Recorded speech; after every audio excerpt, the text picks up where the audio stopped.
Relíquias e manuscritos encontrados nos últimos anos têm ajudado arqueólogos e cientistas a compreender com mais detalhes as pessoas com quem o Messias dos cristãos viveu e revigoram a busca por evidências sobre o seu passado. Nutridas por boatos e muitos fãs, algumas figuras públicas continuam notórias com o passar dos anos. Mas existe um personagem que, mesmo após mais de 2 milênios, continua encantando o público. Você já ouviu seu nome antes, de uma forma ou de outra. Todos já foram apresentados a Jesus de Nazaré. Mas descrever o seu passado em detalhes é um desafio que também resiste ao tempo. Mas, na verdade, Jesus Cristo realmente existiu? Aonde estão as evidências que comprovem? A história de Jesus é formada por pouquíssimas informações comprovadas por cientistas ou especialistas. Mas já existem algumas certezas. Acredita-se inclusive que Jesus só sabia falar aramaico e muito provavelmente era analfabeto.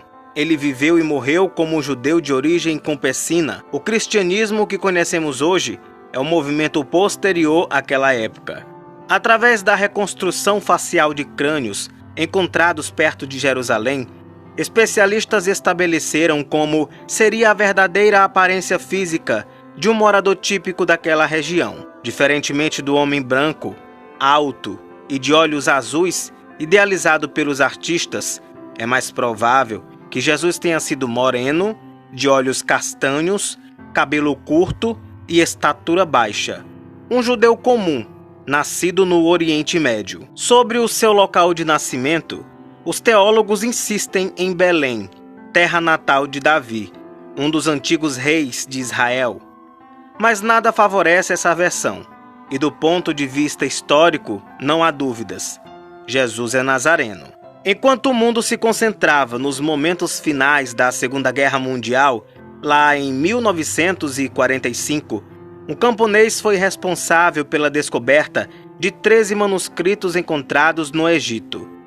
Eles ficariam conhecidos mais tarde como Biblioteca de Nag Hammadi, nome da cidade onde foram localizados. Historiadores confirmaram que a data estimada dos textos corresponde ao século IV e que são traduções de originais em grego. São achados cruciais para a compreensão do cristianismo em seu período de formação e demonstram a existência dessa pluralidade de manifestações religiosas nos 4 primeiros séculos. Boa parte desses papiros, escrita em copta, mistura dos idiomas grego e egípcio, estava ligada ao movimento cristão conhecido por gnosticismo. Os ensinamentos gnósticos diferem na crença de que cada um é responsável por seus atos e por sua própria salvação espiritual. Judas Iscariotes e Maria Madalena exerceram papéis decisivos na trajetória de Jesus. Seus possíveis evangelhos foram encontrados em péssimas condições e hoje são considerados textos gnósticos. A primeira aparição do Evangelho de Maria foi registrada em 1896. Mais uma sequência de atrasos, incluindo um cano de água estourado na casa de uma editora, e a eclosão da Primeira Guerra Mundial, fez que ele só fosse publicado em 1955, com algumas páginas perdidas e bastante deteriorado. Assim como certos textos de Nag Hammadi, esses fragmentos apresentam Maria como grande seguidora dos ensinamentos de Jesus. O conceito de Maria Madalena, como uma discípula amada, indica que um grupo de cristãos do primeiro século a considerava uma das líderes desse movimento. Disse Paulo Roberto Garcia, professor de Teologia e Ciências da região da Universidade Metodista de São Paulo. Não existe, contudo, confirmação de que os manuscritos se refiram a Maria Madalena no lugar da própria mãe de Jesus Cristo. Já o Evangelho de Judas, identificado lá nos anos de 1970 por 2 agricultores, foi recuperado após um roubo repentino e examinado pela primeira vez em 1983. Nos anos 2000, passou por um processo de restauração e 85% do material foi preservado. De início, O documento foi divulgado como um plot twist, isto é, uma reviravolta na história. O texto conta a redenção de Judas, afirmando que teria sido o mais fiel dos seguidores e que cumprira ordens de Jesus para ajudá-lo a livrar-se de seu corpo após a morte. O problema foi todo o sensacionalismo empregado na tradução, trabalhada com a expectativa de mudar o papel de Judas. Para muitos dos arqueólogos e historiadores envolvidos na busca por essas evidências que remontem, de alguma forma, ao passado de Jesus, é pouco provável que objetos relacionados à sua história continuem a aparecer nos próximos anos. A suposta funerária com os ossos de Tiago, um dos 12 apóstolos, desperta algumas dessas características. Tiago, filho de José, irmão de Jesus, diziam as inscrições do ossuário em aramaico.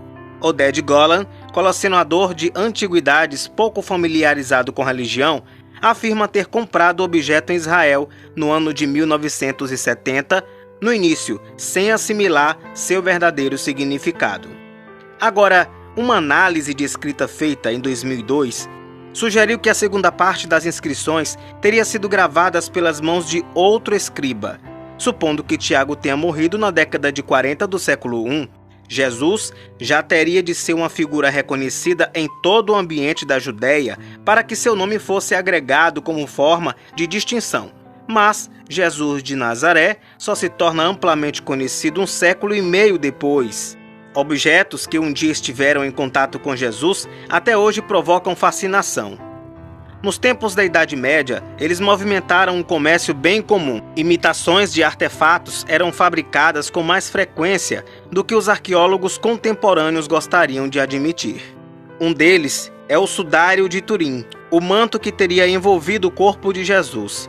Atualmente o objeto descansa numa capela no norte da Itália, equipada com controle de temperatura e vidro à prova de balas.